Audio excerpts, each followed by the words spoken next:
Novamente uma boa noite e a paz do Senhor. Nós estaremos hoje fazendo um sermão mais expositivo do que os outros sermões das outras semanas.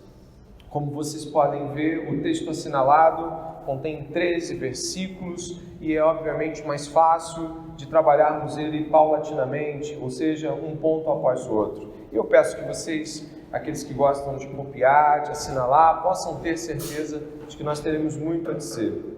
As separações textuais não vão estar descritas aqui, mas as temáticas podem estar aqui à sua disposição para que você possa acompanhar o sermão, talvez anotando, talvez processando as coisas paulatinamente. Embora a minha busca hoje como pregador seja trazer uma narrativa que vá envolvendo-nos aos poucos e trazendo a culminância ao seu fim. Então, é importante dividir, né? Mas é muito importante você saber que esta aqui é uma história e ela está unificada dentro da sua expressão. Deus não está colocando a coisa aqui em pedacinhos. Somos nós que temos dificuldades, às vezes, de pegar tudo. Então, as temáticas ajudam o processo didático. Estaremos aqui hoje dividindo assim o reinado de Uzias, a visão de Isaías, um Deus santo e temível, esperança. São os 4 pontos do sermão desta noite. Eu gostaria que você pudesse voltar os olhos para o primeiro versículo, por favor.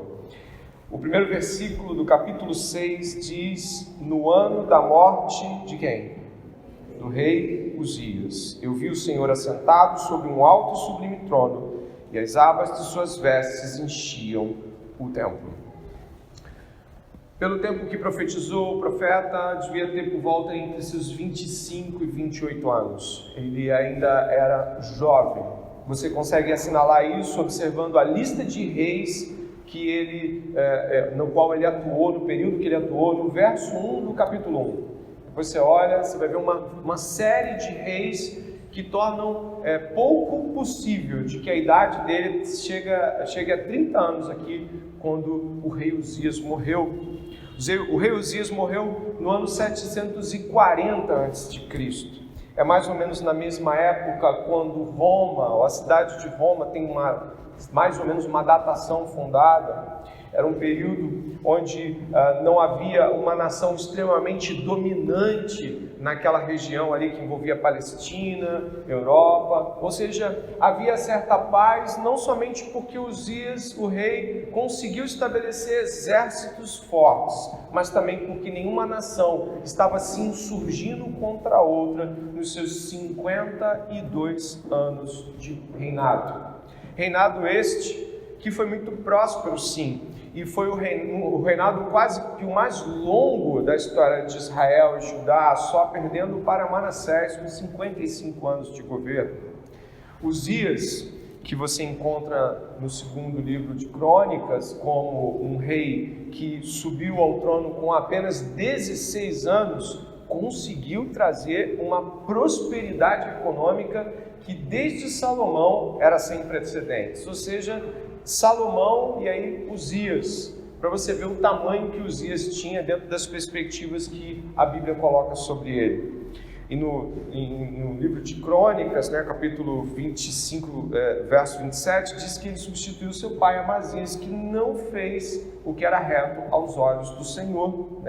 E Uzias não, Uzias é tido, apesar daquilo que nós vamos ler sobre Uzias já, ele é tido como um rei que reinou em sua maior parte, ou seja, de modo majoritário, diante dos olhos do Senhor, de modo reto. É importante a gente falar isso, porque nenhum profeta começa o seu chamado através de uma morte de rei.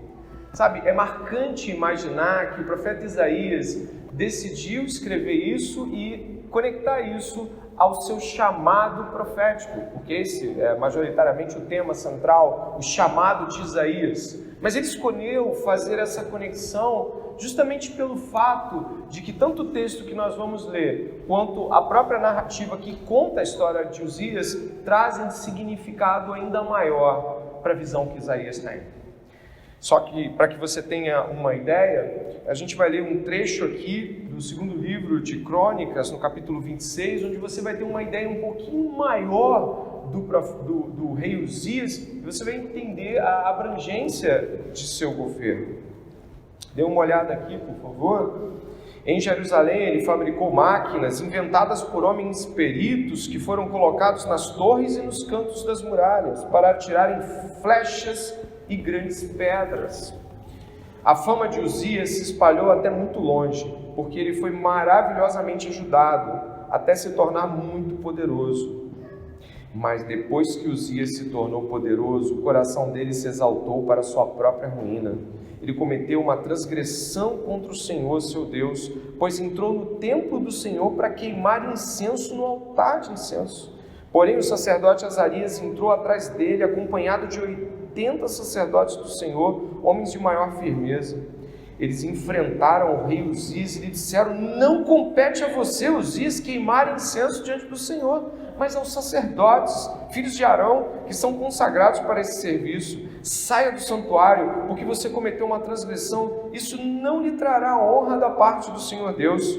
Então Uzias se indignou. Ele tinha um incensário na mão para queimar incenso. No momento em que ele se indignou contra os sacerdotes, a lepra lhe saiu na testa, ali mesmo, na presença dos sacerdotes, na casa do Senhor, junto ao altar do incenso. Quando o sumo sacerdote Azarias e todos os sacerdotes se voltaram para ele, eis que ele estava leproso na testa. Então apressadamente o tiraram dali, e até ele mesmo se apressou em sair, visto que o Senhor havia ferido. Olha como a Bíblia coloca a questão bem claramente. Assim o rei Uzias ficou leproso até o dia de sua morte, e por ser leproso morou numa casa separada, porque foi excluído da casa do Senhor. E Jotão, seu filho, tinha o seu encargo no palácio real, governando o povo da terra. Apesar de todos os grandes feitos, o final de Uzias foi trágico.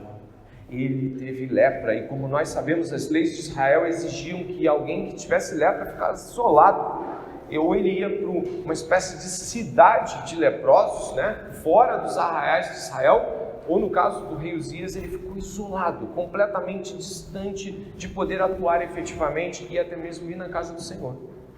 Nesse tempo, Israel, e você sabe, deve conhecer, ou se não conhece a história, nós temos uma divisão após o reinado de Salomão, quando Jeroboão e Roboão dividem. Jeroboão vai para o norte, que é Israel, Roboão vai para o sul, e aí o reino, as 12 tribos ficam divididas. Então nós já estamos falando aqui de um período dividido, e esse rei Uzias é rei sobre Jerusalém, sobre Judá. Ele fica isolado, distante de todos, até a sua melancólica e triste morte. E o que acontece? 52 anos de um governo muito próspero podem nos confundir ou trazer a ideia de que toda essa prosperidade tinha a ver também com o fato de que Deus estava corroborando e concordando com tudo absolutamente. Mas não é isso que a gente vai encontrar no segundo livro de Crônicas, no capítulo 27, logo após a morte de seu pai. Jotão vai estar assumindo o reino. E olha o que é dito. Jotão tinha 25 anos de idade quando começou a reinar e reinou 16 anos em Jerusalém. A mãe dele se chamava Jerusa e era filha de Zadok. Fez o que era reto aos olhos do Senhor, segundo tudo o que Uzias, seu pai, havia feito, exceto que não entrou no templo do Senhor, ou seja, não fez aquilo que o pai fez. Mas olha no final. E o povo continuava na prática do mal. Olha que frase terrível. Podemos imaginar que, ao analisar o reinado próspero do rei Uzias, está tudo bem. Não há reis nos atacando, o comércio está estabelecido, está todo mundo conseguindo alcançar financeiramente as suas coisas, está tudo bem. Não tem problema, mas isso não é o que Deus está vendo aqui. Como nós estamos olhando, o Senhor olhava o coração do povo e, apesar de Deus ser tão benevolente, tão bondoso, tão rico em misericórdia, trazendo um período de paz e prosperidade, o coração do povo estava longe de Deus. O profeta Isaías faz uma menção a isso de modo muito claro, e o próprio Jesus Cristo vai usar o mesmo texto de Isaías mais lá na frente. Isso está no capítulo 29, ele diz assim, o profeta Isaías, sobre essa condição de coração do povo. O Senhor disse: visto que esse povo se aproxima de mim, e com sua boca e com seus lábios, o quê? Mas o seu coração está longe de mim, e o seu temor para comigo consiste só em mandamentos ensinados por homens. Continuarei a fazer obra maravilhosa no meio deste povo. Sim, farei obra maravilhosa e um prodígio, de maneira que a sabedoria dos seus sábios será destruída, e o entendimento dos seus entendidos desaparecerá. Ai dos que escondem profundamente o seu propósito do Senhor. Ai dos que fazem as suas próprias obras às escuras e dizem: quem nos vê? Quem sabe o que estamos fazendo? Como vocês invertem as coisas. Será que o oleiro é igual ao barro? Pode a obra dizer ao seu artífice: ele não me fez? Pode a coisa feita dizer ao seu oleiro: ele não sabe nada? Olha a afirmação que Deus está colocando diante dos olhos de seu povo. Apesar de vocês acharem que falar no meu nome já compete a vocês, que está tudo certo, ou diríamos aqui em nosso meio, cantar louvores, dar nossos dízimos e vir aqui domingo, pode parecer para você que eu estou olhando e procurando essas coisas, mas o Senhor está olhando para o coração. Ele está olhando para a motivação que nos traz aqui semana após semana. Ele está olhando o motivo que nos leva a orar ou não. Ele está olhando para os propósitos do nosso coração em nos relacionar com Deus. Preste bem atenção, o que está em pauta aqui é de que modo o nosso relacionamento com Deus é correto, digno, sincero, verdadeiro. É de fato um relacionamento que não está buscando as mãos de Deus. Está tudo certo com eles, ninguém está invadindo, o prato está na mesa, a comida está lá, a conta está paga, o carro não tem defeito, a casa está sendo paga, parece que está tudo tão bem. Por que deveríamos nos preocupar? Deus está nos abençoando. Teste e prova, Deus está falando: vocês não me amam, vocês não me honram verdadeiramente. Para nós isso traz implicações ainda mais sérias, porque nós vimos o que Deus fez com a hipocrisia do coração daquele povo. Nós vimos que Deus lançou eles na mão de vários povos. Eles passaram na mão de assírios os atormentando, depois eles passaram na mão do Império Babilônio, depois na mão de gregos, depois na mão de romanos. Vocês conhecem a história de Israel, sabem que Deus deixou que muitos os fizessem escravos, cativos, sujeitos. Mas muitas vezes, mesmo quando Deus nos aponta para a realidade passada, nós ainda acreditamos que podemos chegar diante do Senhor com qualquer tipo de disposição do coração e oferecer qualquer tipo de vida que nós levamos, desde que aparentemente esteja tudo bem. A mesma frase que ecoa desde a escolha de Davi, de que Deus não olha como o homem vê, continua valendo para os dias de hoje. E aqui uma pergunta para o seu coração: sua busca por Deus é uma busca genuína, entregue, zelosa, santa, completamente comprometida com o Deus da Bíblia, sua santidade e honra? Ou é uma busca aparente, tampando buracos e lacunas de uma visão que as pessoas podem talvez imaginar: nossa, como é correto, como é direitinho esta pessoa, por dentro ela é completamente torta, completamente distante do Senhor. O Senhor está olhando o nosso coração, está olhando o coração do pastor falando essas coisas, está olhando o seu coração ouvindo essas coisas, e você está aí fazendo cálculos com a sua mente. Eu acredito que está, tipo: Senhor, será que eu estou vindo a esse lugar para realmente agradecer ao Senhor, para realmente cantar louvores ao Senhor, ou será que eu estou completamente distante? Minha vida, o dia da semana, todos os dias são basicamente trabalhar, estudar, reclamar, e toca a vida vivendo um embrulhado de ansiedades, e aí eu chego aqui, eu abro a boca e digo que está tudo bem. O Senhor olha o nosso coração. E eu acredito que você e eu deveríamos olhar para o fato de que nossa aparente tranquilidade pode estar escondendo uma grande derrocada que está por vir. Mas essa é só a primeira frase do texto. No ano da morte do rei Uzias, reinado próspero, de um povo hipócrita. Um reinado correto, ou pelo menos até antes do seu último ato, um reinado digno de um rei que se mostrou orgulhoso e caiu. No ano da morte do rei Uzias, diz o profeta Isaías, eu vi o Senhor assentado sobre um alto e sublime trono, e as abas de suas vestes enchiam o templo. Ele chama por Adonai, ali onde está o Senhor, né? A visão de Isaías é o nosso ponto agora. Adonai. Adonai, em hebraico, quer dizer aquele que domina sobre todas as coisas em majestade e poder. Ele estava indo fazer lá o seu serviço religioso. Ele estava indo na direção, talvez, do templo. E aí o que acontece? A visão é aterradora. O que Isaías vê, e ele começa a descrever com linguagem humana limitada, é um primeiro grande contraste com a realidade que nós acabamos de ouvir. Uzias está morto, Deus está vivo.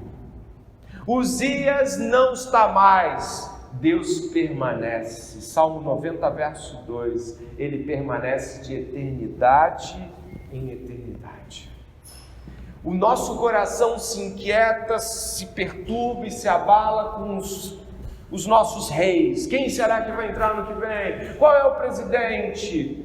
Mas a visão que Isaías tem não é sobre Uzias, não é sobre o destino imediato de Israel, é sobre um rei que permanece soberanamente calmo e tranquilo diante de todas as coisas. Deus está vivo. 18 anos depois, os assírios iriam atormentar Judá. Mas pode ter certeza de uma coisa: você pode estar falando de 18 anos depois, você pode estar falando hoje aqui de 50 anos daqui à frente, daqui a 100 anos, todos os 10 bilhões de pessoas que existem hoje estarão mortas, e a visão de Isaías permaneceria e permanecerá a mesma. Ele permanece reinando. Os reis da terra são colocados e tirados, e o Senhor permanece. Deus está vivo. Isso é alegria para o seu povo, saber que Deus continua em seu reino e em sua majestade.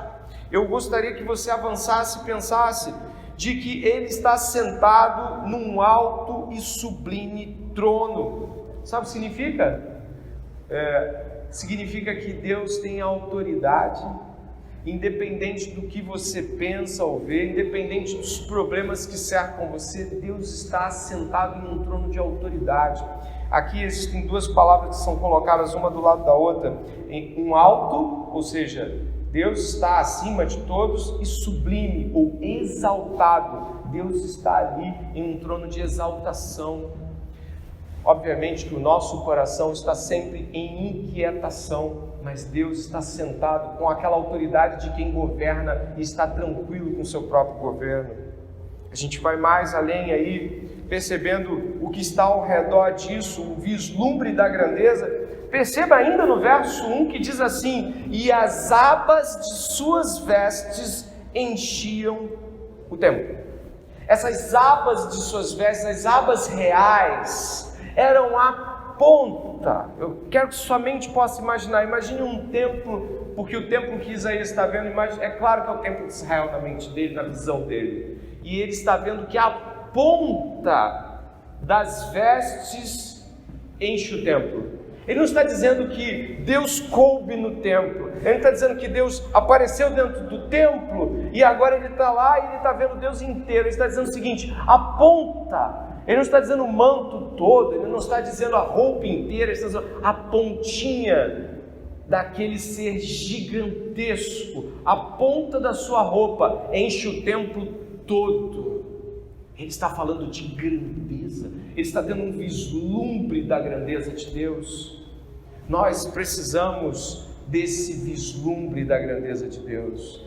E quando Isaías olhou para isso e ele foi percebendo o tamanho, ele percebeu que estavam seres voando ao redor de Deus. Olha aí, ó, no verso de número 2, ele olhou aquela visão aterradora e haviam seres, presta atenção, saraf, ou serafins, só tem essa menção aqui na Bíblia, não existe outra menção direta a serafins. Os seres lá de Apocalipse não são chamados de serafins, são chamados de querubins, sarafs. Isso é, em hebraico, seres flamejantes. Olha que terrível. Seres em chamas. Não sabemos quantos eram, mas que eles estavam voando ali ao redor de Deus do trono, seres pegando fogo, completamente enfogueados. Dava para ver sua forma, porque ele descreve asas, ele descreve pés, ele descreve rostos, mas ele usa essa expressão que não é colocada diante das Escrituras em mais nenhum dos seres celestiais, dos exércitos celestiais. Ele vai dizer seres que voavam ao redor, pegando fogo em seu próprio corpo, queimando. Eles estavam perto do altar, de tal modo que queimavam. Estes seres maravilhosos têm os seus olhos cobertos, seus pés cobertos com 2 asas, seus olhos cobertos com mais 2, e eles voavam com outras 2 asas. É claro que os estudiosos da Bíblia ficam tentando capturar um significado ou outro, e alguns buscam aproximar algo que nós podemos tentar entender. Eles não conseguiam olhar para aquela cena de todo. Eles cobriam o rosto e ouviam a voz de Adonai. Eles cobriam os pés como um símbolo de não escolha para onde ir e continuavam voando. É o máximo que os teólogos conseguiram dessa representação simbólica, que para nós ainda é misteriosa em si. Você imagina? Eu quero que você pense, não sei se você já viu essas coisas, quando alguns presidentes assumem o governo. Nos Estados Unidos eles têm essas coisas mais do que a gente, porque os presidentes lá, eles são honrados de uma maneira um pouco mais forte. A gente não está falando de alguma coisa brilhando, voando. Você sabe quando eles fazem aquelas apresentações de caças que cortam os céus, um voando e deixando aquele rastro de fumaça? As pessoas ficam, uau, olhe! E aí tem uma marcha embaixo, um exército, e o presidente de repente está num carro todo blindado. Você já viu essas cenas majestosas dos presidentes, desses grandes homens? Imagine esses caças cruzando, fazendo fileiras uns com os outros. Você fica perturbado, porque você fala, nossa, né? Isso é grandioso. Mas o que Isaías estava vendo é que seres que ele mal consegue descrever, queimando em si mesmo, voando ao redor de um Deus que ele nem consegue ver, porque o lugar se enche de fumaça. Ele sabe que é Adonai, mas ele não consegue ver Adonai. Assim como Moisés, Deus colocou uma mão, você vai me ver de ombro. Deus dá um vislumbre de sua grandeza para Isaías. Ele nunca mais vai esquecer disso. E quando nós estamos aqui olhando para isso, nós conseguimos ver que o vislumbre de Isaías, esse olhar espantoso sobre a majestade de Deus, torna as palavras dos serafins, que vão dizer aqui, olha o que eles estão dizendo um para os outros no verso 3, Santo, Santo, Santo é o Senhor dos exércitos. Complete. Você não consegue, nem eu consigo ver a glória de Deus em toda a terra, mas quem olha de cima, vê. Eles estão olhando de cima e vendo que toda a terra está cheia da glória de Adonai. Olha que visão. Eles estão dizendo algo que uns homens não conseguem ver. Eu consigo olhar mal para alguns 50, 100 metros à minha distância, subindo em um monte, talvez eu vislumbre uma planície ou algo mais embaixo e já fica com aquela cara que a gente fica, né? Uau! A gente olha para o mar e fala, Deus é grande, Deus é maravilhoso. Esses aqui estão olhando de lá de cima, estão olhando para o que Deus faz, para aquilo que Deus coloca diante dos olhos e não somos capazes de observar. Está dizendo, a terra inteira está cheia da glória dele. Como responder isso? Como um hebreu, como um judeu ali, um hebreu de 20 e tantos, 30 anos de idade responde a isso, tendo visto tão pouco do mundo que Deus criou? ele está completamente atormentado, eu tenho certeza absoluta. A visão é magnífica, a visão é grandiosa. Deus está mostrando a ele que ele é o rei. É uma visão da majestade de Deus. B.B. Warfield, um dos grandes teólogos que nós tivemos aí há 100 e poucos anos atrás, disse algo fenomenal. Ele falou assim: nossos problemas de olhar para o mundo se ajustam quando vemos quem está no trono. Ao ver quem é que está controlando, você se acalma, você respira e você sabe que a vida não pode dar errado, porque existe um ser como esse governando a sua e a minha vida. Mas isso vai ficando maior e óbvio que Isaías está em uma condição ali. Eu queria que você, com a imaginação, que é dom de Deus, ter imaginação, é graça do Senhor a gente poder ver as coisas na nossa mente. Imagine o que Isaías faz, como se faz quando você está diante disso, como é que você se orienta, você faz alguma pergunta, você fala alguma coisa, você só deixa aquilo acontecer e não tem o que falar? Pois é, Isaías fala, e se você puder ver, ele fala o seguinte, no verso 4, só para você ter uma ideia, quando os serafos, os seres flamejantes falavam, as batentes começavam a mover. E olha o verso 5: ai de mim, estou perdido, porque eu sou homem de lábios impuros e habito no meio de um povo de lábios impuros. E os meus olhos viram o Rei, o Senhor dos exércitos. O que está acontecendo aqui? O que está acontecendo aqui é que aquele derramamento de glória, a santidade de Deus, aqui nós estamos aqui diante de alguém que olha para Deus e se vê como de fato é. Existe uma frase do Alec Motyer, que é um estudioso renomado de Isaías, onde ele fala sobre isso. Eu acho que eu coloquei aqui, está aqui, né? Santidade é a glória oculta do Senhor, glória é a santidade onipresente do Senhor. Só esse texto já nos vale, mas ainda temos ali, e a glória é o derramamento, a revelação, a exibição no mundo de seu valor e méritos supremos. Isaías está completamente aterrorizado com isso. A única coisa que ele consegue dizer: estou perdido. E esta palavra para nós, ela tem um valor enorme. Eu gostaria de usar um termo aqui, e eu gostaria que você tivesse todo cuidado para interpretar ele dentro do contexto desse sermão. Isaías está com um medo sagrado. Eu gostaria que você pensasse nessa terminologia. Ele está com um medo sagrado, ele está olhando para aquilo que ele jamais imaginava que fosse Deus. Talvez fosse de um modo para ele, na mente dele, ele pensava em Deus. Claro que ele pensava em Deus. Ele reconhece. Mas ficou enorme. E a palavra que ele usa aqui, eu gostaria que você pudesse ver, essa palavra está no verso 5, estou perdido. Essa palavra, nidmet, em hebraico, isso significa em silêncio. Preste atenção. Essa palavra significa em silêncio, ou algo mais próximo como silêncio diante de uma tragédia de morte inevitável. É assim que está descrito essa expressão dessa palavra nidmet. Essa palavra em hebraico representa quando alguém está olhando para a própria morte, indo na direção dela, e ela completamente sem reação se cala e espera a tragédia. Quando Isaías viu, ele tinha uma certeza profunda que o deixou atemorizado. Eu vou morrer. Olha o que eu vi. Olha quem é o Deus.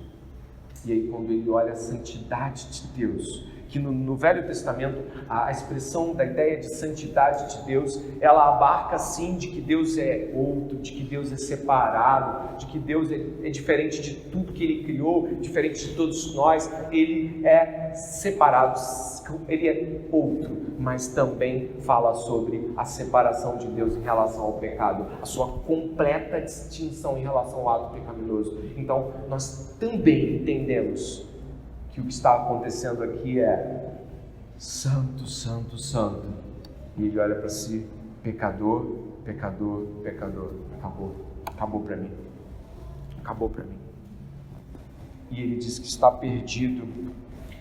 Abacuque capítulo 2, verso 20, usa expressão semelhante. Leia, por favor. Mas o Senhor está no seu santo templo. Cale-se diante dele toda a terra. Silêncio. Adonai, o Senhor está no trono. Silêncio. Cale-se. Você não tem nada para dizer. E neste momento, algo maravilhoso acontece. Ele confessa seu pecado diante da visão majestosa de Deus. E olha o que acontece aqui no verso 6. Então um dos serafins voou para mim, trazendo na mão uma brasa viva que havia tirado do altar com uma pinça, com uma tenaz, com algo que retirasse sem usar as mãos. E aí diz, com a brasa tocou a minha boca e disse, eis que esta brasa tocou os seus lábios, a sua iniquidade foi tirada e o seu pecado perdoado. Depois disso ouvi a voz do Senhor que dizia, a quem enviarei? E quem há de ir por nós? Eu respondi, eis-me aqui, envia-me a mim. Então ele disse, vá e diga a este povo. Então começa uma série de pronunciamentos de Deus sobre o que Isaías deveria dizer, e eu gostaria de me ater aqui em alguns aspectos. Primeiro é de que absolutamente tudo neste texto aponta de que o autor é Deus. Isaías não projeta a sua visão, e nem clama por ela, e nem pode exigi-la. Deus se revela. Deus se revela para Isaías. É a escolha de Deus mostrar a si mesmo. Você e eu não temos controle sobre Deus, não temos exigências e nem podemos fazer nenhuma exigência contra Deus poderoso, como é este o Deus que Isaías viu. Deus revela o pecado de Isaías ao expor a sua própria santidade. Deus tira o pecado de Isaías com a brasa viva do altar. Deus pronuncia a pergunta missionária que muitos usam aqui. Não tem nada que Isaías aqui seja promotor. Estamos nas mãos deste Deus. Você está aqui hoje e pode estar pensando assim, talvez possa estar pensando assim, pode estar fazendo a seguinte consideração: não, eu entendi, eu tenho que me acertar com Deus. Eu já ouvi essas coisas. Tem uma pessoa que eu prego para ele várias vezes, alguns conhecem essa pessoa, e eu sempre estou pregando para esse moço. Eu falo para ele, olha, você precisa estar diante do Senhor, você precisa... E ele fala uma coisa para mim, que hoje, nas últimas vezes, de tanto eu corrigir ele acabou se autocorrigindo nas últimas vezes. Ele fala assim para mim, não, eu sei, não é que eu tenho que melhorar, eu tenho que ser transformado. Mas ele não fala isso como alguém que de fato entende que não pode se autotransformar. Ele fala isso mais ou menos assim: eu vou ler um pouco mais a Bíblia, eu vou orar, e você vai ver, pastor, lendo a Bíblia e orando, você vai ver, tudo vai voltar para o lugar. Parece até que você tem o controle de Deus. Parece até que se você apertar o botão devocional, leitura bíblica, estudo bíblico, sabe o que vai acontecer? Toda a tristeza sai do coração e você tem uma inundação de alegria celeste. Isso é mentira. Isaías se arrepende, olha para si mesmo e vê sua própria miséria, e ele não diz, eu vou mudar algumas coisas na minha vida e a vida vai encontrar a sua passada. Ele fala, não tem jeito, ele vai me destruir, ele é santo.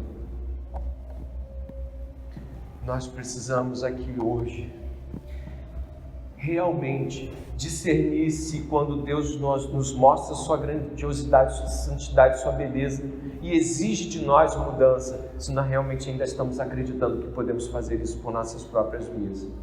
Se a gente acha mesmo que nossos devocionais duplicados, as nossas horas, eu orava 20 minutos, agora você quer ver? Eu vou orar 1 hora, vou ficar super crente. Isso é balela. Se não nos arrependermos de nossos pecados, se não clamarmos pelo poder do alto e nos humilharmos diante do Senhor até que Ele venha, se quiser vir. Essa é a postura de alguém que reconhece miséria.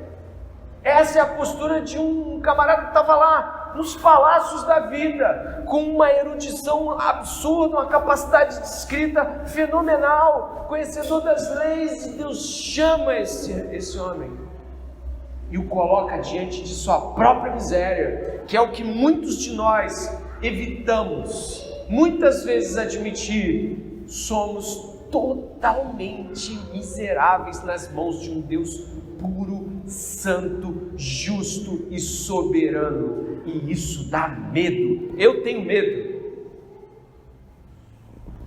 e você deveria ter também, porque Isaías teve. E tudo vem desse Deus soberano e majestoso, e esse Deus vai e perdoa Isaías. Ele está com: eu não tenho o que dizer, eu vou morrer. Deus vai lá e toca na boca dele e tira sua iniquidade, seu pecado expiado. Isso é graça de Deus. Me diz o que Isaías deu para Deus aqui. Me diz que oferta dupla deu nada. Isaías não teve tempo nem de piscar quando reconheceu a miséria e reconheceu o tamanho de Deus. Sabe o que acontece? Deus foi lá e perdoou, sem nada ser exigido. É graça. É isso que muitos de nós, quando estamos diante dos nossos pecados, às vezes fugimos de experimentar. A gente quer que a vida mude, mas a gente não quer acreditar que está tão ruim quanto esteja. A gente quer que as coisas sejam transformadas, mas a gente não quer admitir que está no fundo do poço. Isaías admitiu: estou no fundo do poço. Não tem jeito para mim. E olhou para cima e esperou que Deus o consumisse. E ele foi misericordioso, bondoso, e tirou dos lábios dele a sua iniquidade. A palavra iniquidade significa pecado de um modo distinto de outras expressões de pecado. No Novo Testamento, ela tem uma tradução diretamente ligada à palavra anomos, ou alguém que quebrou a lei intencionalmente. Ou seja, a iniquidade de Isaías não era de um desavisado, e ainda que fosse de alguém que não conhecesse a lei, pecado é pecado diante do Deus Santo. Mas Isaías conhecia a lei, como muitos aqui conhecem as Escrituras e pecam. Mas o Senhor é aquele que pode, esta noite, apagar nossas transgressões.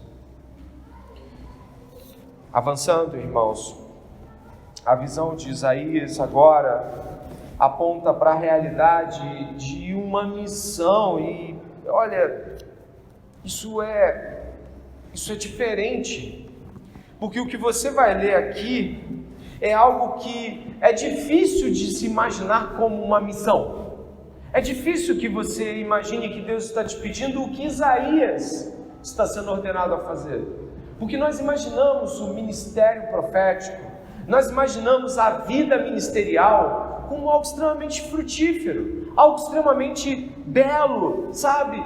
Muralhas do inferno caindo, pessoas se convertendo. Nós imaginamos assim, pode demorar alguns anos, mas várias igrejas plantadas. Deus vai me chamar, Deus vai fazer de você um Abraão de filhos na fé. Sabe o que acontece aqui? É totalmente diferente.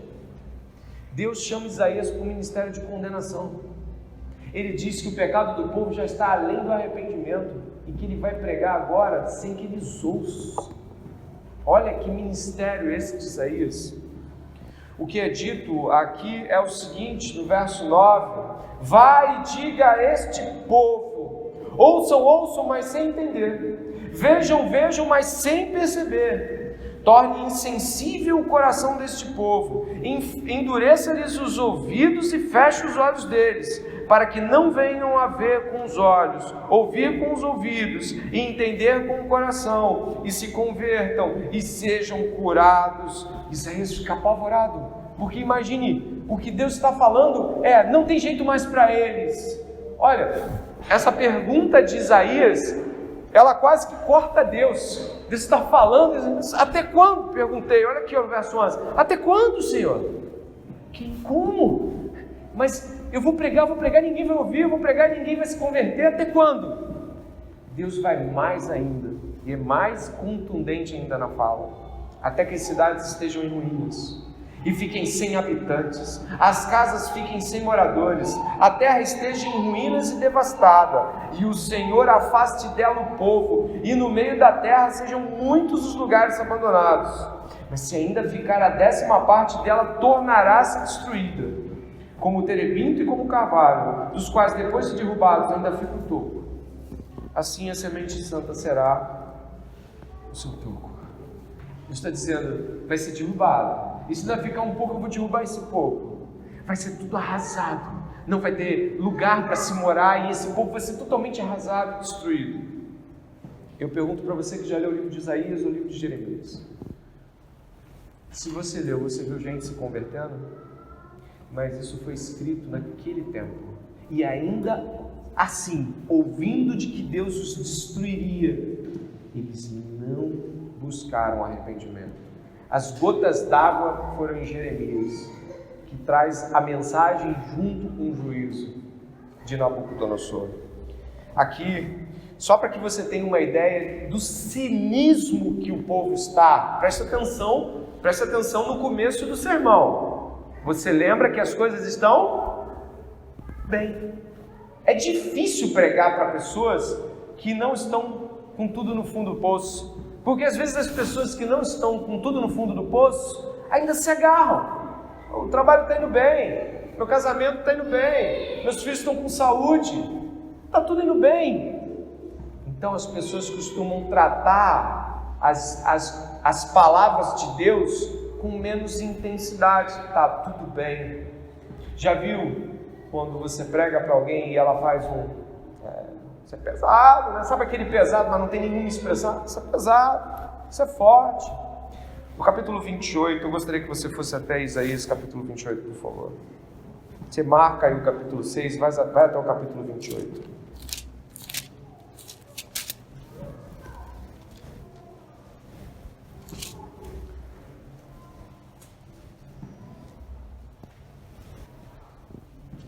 Se você der uma olhada no capítulo 28, a resposta do povo em relação à pregação de Isaías é um escárnio. Sabe o que é escárnio? Deboche, ácido deboche. Olha como o povo responde no verso 9 do capítulo 28. Eles dizem: a quem ele quer ensinar o conhecimento? E a quem ele quer explicar a mensagem? A criancinhas desmamadas e aos que acabaram de ser afastados do seio materno? Porque é beabá, beabá, blá blá blá, blá blá blá, pouco aqui, pouco acolá. As expressões em hebraico dizem o seguinte: por que ele fala as coisas assim tão simples? Sabe? É como se eles estivessem criticando a simplicidade, a objetividade de Isaías. Eles estão criticando porque que Isaías está falando para eles, como se eles não entendessem. Mas Isaías está buscando falar de modo mais claro possível sobre todas as implicações da desobediência do povo, as implicações de sua hipocrisia. Imagine você estar evangelizando uma pessoa assim: deixa eu te explicar. Você está evangelizando assim: deixa eu te explicar. Jesus veio morrer pelos seus pecados. A sua vida, ela está completamente fora do que as Escrituras dizem, que é a vida de alguém que está com Deus. Então, você precisa esta noite voltar-se para Deus. Você precisa entender que Jesus pode perdoá-lo, mas você deve se arrepender de quem você é. E a pessoa voltar-se para você assim: por que você está falando desse jeito comigo? Sou crente, olha só, eu já entendi, ó, eu sei recitar João 3,16, eu sei 2 Crônicas 7,14, eu sei um monte de coisa. Está falando comigo como se eu fosse assim um neófito, um bobinho na fé. O povo está dizendo, é assim que você quer que a gente ouça? Beabá, beabá, beabá. Olha o tamanho de como nós, ouvindo essas palavras aqui hoje, podemos responder a Deus. Não, já ouvi outras palavras, né? Já ouvi palavras até mais fortes do pastor André, eu já vi palavras até mais complexas do pastor André, já vi um trabalho de teologia bíblica mais intrincado, né? De repente no próximo sermão ele se recupera. Sabe o que você ouviu hoje? De que Deus olha o seu coração, assim, escrito, de que Deus olhou você quando você estava cantando aqui, de que Deus olhou você quando você botou dinheiro na salva, viu a disposição do seu coração. Você está entendendo que isso é muito claro? Mas está entendendo que quando o nosso coração está orgulhoso, ou quando a vida está aparentemente no lugar, somos incapazes de ver a gravidade das falas de Deus, ainda que seja com beabá, beabá, beabá. Deus está falando, vida de santidade, afasta do teu pecado, confessa, procura as pessoas, procura ajuda. Você está vivendo uma coisa suja e você fica querendo uma teologia rebuscada, quando o que Deus está falando é, ou você muda, ou sua vida vai ficar devastada, eu vou destruir sua vida, porque eu sou santo, eu não convivo com pecado. Olha que coisa terrível. Podemos nesta noite querer uma mensagem mais complexa, a fim de atender talvez as nossos interesses teológicos, quando o que Deus está dizendo é, se você se aproxima de mim, se aproxime com uma vida reta, e se achar pecado diante de mim, se arrependa, clame, busque.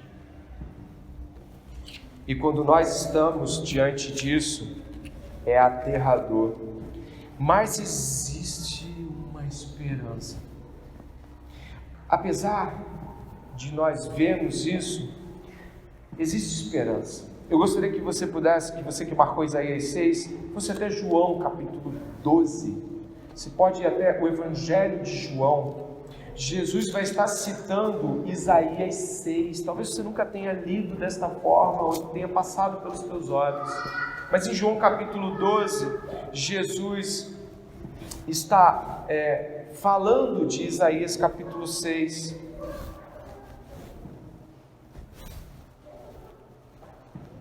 Dê uma olhada, por favor. O Evangelho de João capítulo 12 está dizendo assim no verso 36, preste atenção. João capítulo 12, verso 36. Olha o desfecho desse texto bíblico, olha o que está dizendo. Enquanto vocês têm a luz, creiam na luz, para que se tornem filhos da luz. Depois de dizer isso, Jesus foi embora e ocultou-se deles. E embora tivesse feito tantos sinais na presença deles, o que está dizendo? Não creram nele, para que se cumprisse a palavra do profeta Isaías, que diz: Senhor, quem creu em nossa pregação e a quem foi revelado o braço do Senhor? Por isso não podiam crer, porque Isaías disse ainda: cegou-lhe os olhos dele e endureceu-lhes o coração, para que não vejam com os olhos, nem entendam com o coração, e se convertam e sejam por mim curados. Olha o verso 41. Isaías disse isso porque viu a glória dele e falou a respeito dele. No entanto, muitos dentre as próprias autoridades creram em Jesus, mas por causa dos fariseus não confessavam, para não serem expulsos da sinagoga. Verso 43, eu acho que toda a igreja pode ler junto. Porque amaram mais a glória dos homens do que a glória de Deus. Exatamente. Para que eu assuma uma vida de santidade verdadeira diante de Deus, não tem como não assumir uma vida de pecado e perversidade, que é a realidade de todo mundo que carece da glória de Deus. Todos nós nascemos sem o Senhor. E mesmo os crentes que estão aqui podem muitas vezes estar tão imersos em seus pecados, tão cegos, tão fechados a correções e admoestações, gente tão difícil. Você vai falar uma coisa, a pessoa, valeu, mas eu penso diferente. É tão difícil corrigir uma pessoa que está cega e endurecida. E eu tenho certeza absoluta de que aqueles que não estão mais cegos e obscurecidos pelo seu entendimento tolo, devem se lembrar que quando estavam era puro orgulho. Porque é muito ruim ter que admitir isso diante das pessoas. É muito ruim admitir que a vida está toda embaralhada, está tudo fora do lugar, é muito ruim. Mas é necessário que você e eu hoje diante de Deus possamos admitir que nosso pecado e a santidade de Deus não vão estar no mesmo lugar. E que nós vamos diante de Deus buscando a esperança que Ele nos dá aqui no verso de número 13. Vá lá em Isaías para terminarmos o sermão, no verso de número 13. Dê uma olhada. O verso de número 13, Deus vai estar falando para Isaías que tudo vai ser destruído, tudo vai ser arrebentado, vai ser tudo arrasado, mas vai sobrar uma semente santa. É aquele tronco do rebento de Jessé que as Escrituras apontam. Nós ouvimos acerca de esse Deus que é alto e elevado, alto e sublime. E nós agora vamos ler 2 textos bíblicos maravilhosos, onde Isaías nos traz a esperança que o Senhor nos dá essa noite. Dê uma olhada, por favor, aqui em Isaías, capítulo 52, verso 13, falando do servo de Jesus. Olha o que diz: eis que meu servo, pode ler?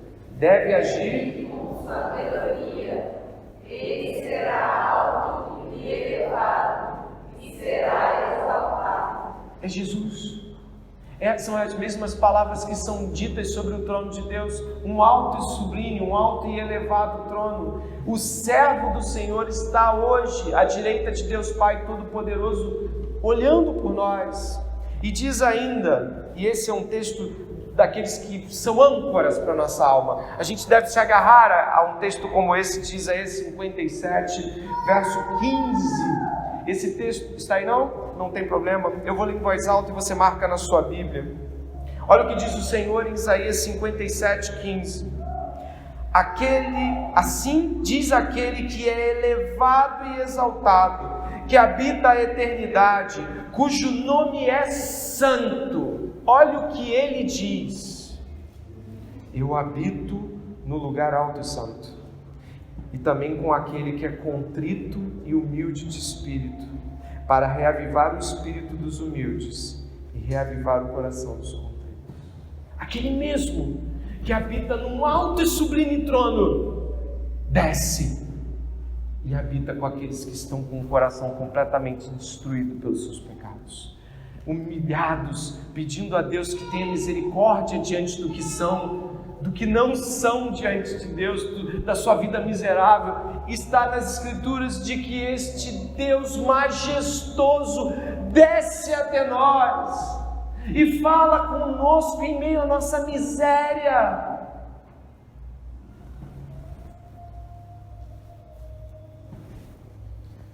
Um trecho do John Piper, pastor batista, comentando sobre isso, fala assim: como é bom que a visão de Isaías tenha sido no templo. Sabe por quê? Porque significa que o templo para eles era o lugar onde Deus se revelava para eles, onde Deus aparecia para eles. E a igreja, que é templo do Espírito Santo, está aqui hoje, que é onde Deus vem e fala, é o mesmo lugar onde hoje você e eu podemos chegar e dizer: Senhor, eu estou contrito, estou humilhado, envergonhado pela vida que tenho levado. Tem misericórdia de mim. E Ele vai ter misericórdia. Quando nós estamos pensando sobre tudo isso, fica para nós, e aí eu vou concluindo com você, a história de um homem que você já ouviu falar, acho que já, Jó. Antes de lançar os 2 textos aqui de Jó, que eu acho que separei aí, não é? Você lembra da história de Jó? Deve lembrar. Estava tudo bem. Um homem justo, reto diante de Deus, íntegro, como nenhum homem de sua geração era. Então, Deus permitiu que ele passasse por inúmeras situações. E cada coisa tão preciosa da vida dele foi arrancada. Os filhos, as posses, a saúde. Jó, ao que parece, passou meses de penúria. Teve um momento, lá pelo capítulo 40, 41, 42, que Jó quer falar com Deus. Ele quer falar com Deus porque não é justo eu passar por isso. Por que estou passando por isso? Eu separei alguns textos aqui de Jó e você vai ver Deus falando com Jó. Deus olha para Jó e diz o seguinte: você vai me colocar no lugar errado? Você vai me condenar para que possa ser justificado? Você tem um braço como Deus e pode trovejar com uma voz como a dele?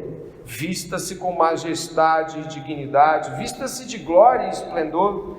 Olhe para cada um que é orgulhoso e rebaixe, e pisoteie os ímpios onde eles estão. Então, eu também reconhecerei a você que sua própria mão direita pode lhe dar a vitória. Quem então é aquele que pode estar diante de mim? Quem me deu para retribuir? Tudo o que está sob todo o céu é meu. E depois daquela vasta sequência de Deus dizendo: onde é que você estava quando eu fiz isso? Onde você estava quando eu medi a terra com arco?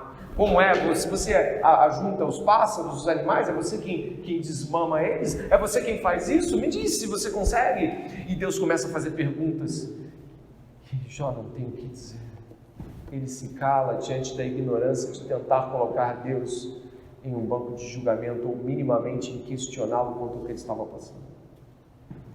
O final do livro de Jó você também conhece, ou já deve ter ouvido.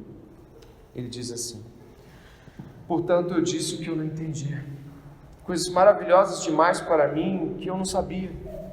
Eu tinha ouvido falar de ti só de ouvir, mas agora meus olhos te veem.